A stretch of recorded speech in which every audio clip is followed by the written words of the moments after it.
welcome to my kitchen. I'm Aliye.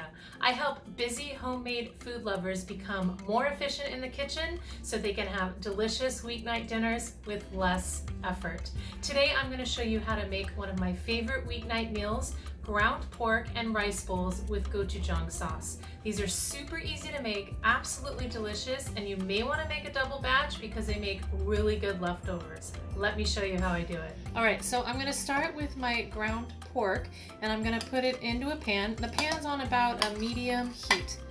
I don't like to cook ground meat over too high of a heat because if you cook proteins over a high heat, they get kind of tough. So I keep it on kind of a medium and even medium low once it gets going. You'll notice I did not put any fat in the pan. That is because ground pork, especially this ground pork that I buy from the farmer, has a good amount of fat in it that's going to go ahead and just render out. So I don't really need to put any extra in there. I just use a metal spoon here to break it up. I know there's fancier tools for breaking up your ground meat, but I really prefer the basics, and for breaking up meat, a metal spoon works really well. So I'm just going to go ahead and let that brown up while I get my aromatics ready to add. Okay, now while our pork is browning up, we're gonna go ahead and cut our aromatics. Here I have a half an onion, and I'm only using half because it was a really large onion and I'm only doing a pound of pork. You can absolutely double this recipe. As I said before, it makes really good leftovers. Oh, my knife isn't very sharp, but that's okay. I should have run it on the steel before I started. That's all right. I'm just gonna go ahead and dice it. The half an onion, like I was saying, if you're using more pork, definitely use more onion. And I like kind of a medium to small dice for this because it's a small cook. If it was going to be cooking, a short cook. If it was going to be cooking for longer, I do a bigger cut. But because it's only cooking for 15 to 20 minutes, I want to get as much flavor out of this onion as possible in that short amount of time. So I'm going to cut it into smaller pieces. So I have my onion there.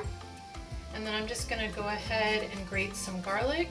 I really love grating garlic because I think it makes it so much easier than mincing it. It's easier and it takes a lot less time as well. This is a microplane that I'm grating it on. This is a style that I prefer. It's super old school. I could put a link down below so you guys can pick one up for yourself if you don't have one. You're going to want one of these once you see what I'm doing next with the ginger. So there's my garlic. I wouldn't have a little bad spot on it. I avoided. There's my garlic. And you just bang it out of there. It comes right out. Here's ginger. I have a little maybe 1-inch knob of ginger here. And all I do, you can see I still have my skin on it. I don't really worry about that. And I just grate that too.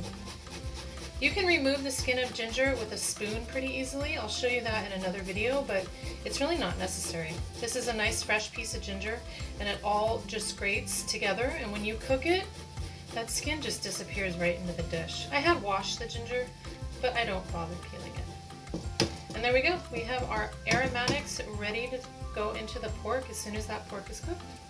Now that my pork is browned up, it took maybe 5 or 10 minutes, I'm going to go ahead and add those aromatics, the onion, garlic, and ginger, and let it cook until they're soft, probably about 7 to 8 minutes, but you don't want it brown. Remember, we're just looking for soft onion here. You don't need to brown it up. You're going to want to cook this uncovered to let the moisture evaporate for about 7 or 8 minutes. Alright, now I'm going to build my sauce right into the pan. I'm going to start with some soy sauce. I have tamari here, but you can use whatever kind you like.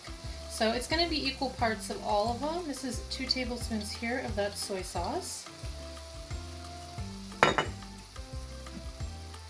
And now we need a sweetener to balance the salty. So I use maple syrup because that's something I always have around, but you can use something else if you want it.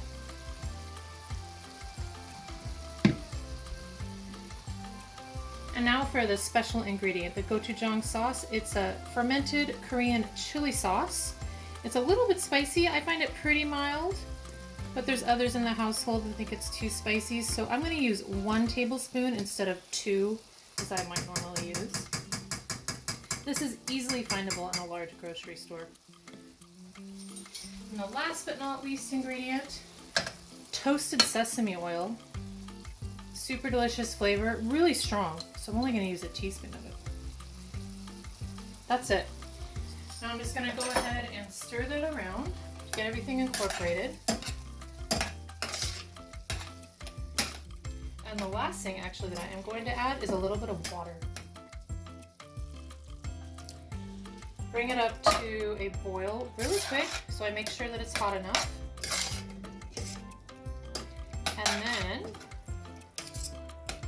I'm going to cover it and simmer it for about 15 minutes, let all the flavors combine, and get the rest of my ingredients or my ground pork rice bowls all ready.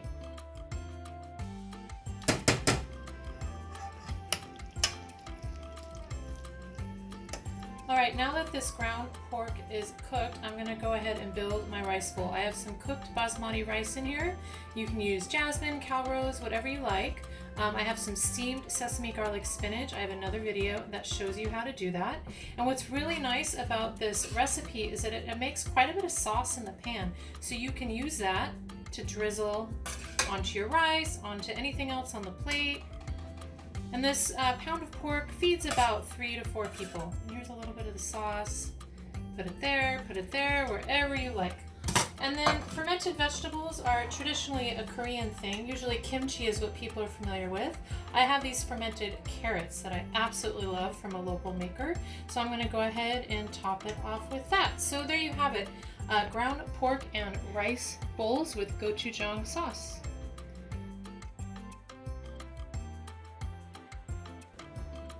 So there you have it. I hope you make these ground pork and rice bowls with gochujang sauce.